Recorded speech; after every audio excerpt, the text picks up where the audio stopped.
Mr. O here. This week we'll be reading a book.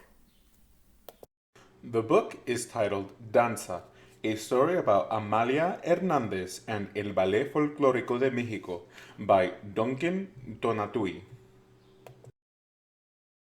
Amalia Hernández was born in Mexico City in 1917, and everyone assumed she would grow up to be a schoolteacher like her mother and her grandmother. Even Ami, as everyone called her, expected that. But one afternoon, while her family was on vacation, Ami saw a pair of dancers in a town square. They stomped, they swayed to the live music. The danzas that they performed had been danced by people of that area for generations. Ami was hooked. She made a decision.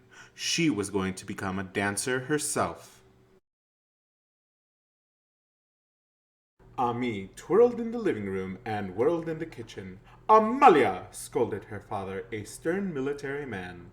But her mother encouraged Ami's interest in the arts, and one day her father gave in. He had a studio built in their home and hired the best dancers he could find.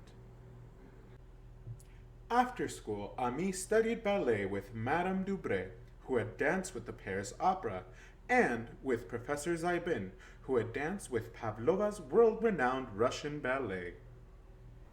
Ami worked on her technique and made sure she always pointed her feet.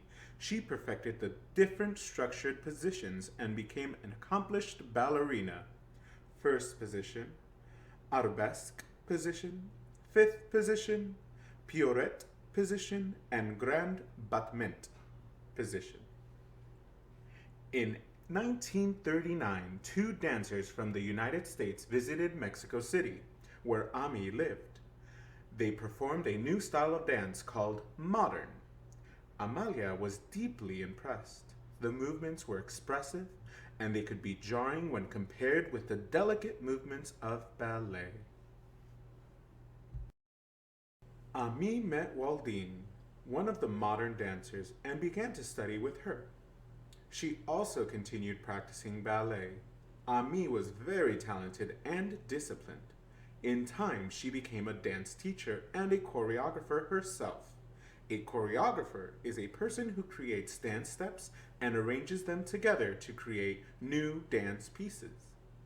In 1952, after rehearsing for months, Ami and other dancers gave a performance. They presented many different dances, but the one the audience clapped for the most was a piece called Sones de Michoacán. Ami was the choreographer, and the dance was similar to the regional danza that she had seen in the town square when she was a little girl. Tune in next week for the rest of the story. Goodbye.